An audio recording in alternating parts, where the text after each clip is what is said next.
which is the CPP, NPA, NDF. Now you understand bakit gano'n na lang sila kapursigido na mawasak ang political influence ng mga Duterte sa ating bansa at matanggal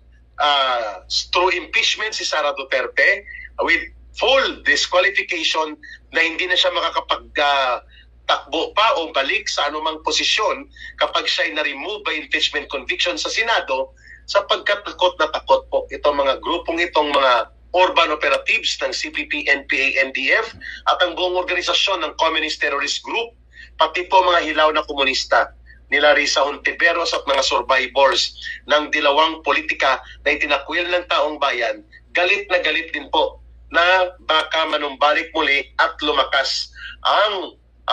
gobyerno natin na nilalabanan po ang mga bulok na politiko nakasabwat ng mga drug lords at sindikato ng mga kriminal, mga kurakot, kriminal, terorista, at pati na po ang mga sindikato ng CPP, NPA, NDF na nasa loob ng gobyerno na nag-infiltrate even sa Congress. Yan ang ayaw na ayaw po nitong mga nagbuo ng alyansa ng mga oportunista na laban sa mamamayan. Ang tinarget nila si former President Rodrigo Duterte at si Vice President Sara Duterte.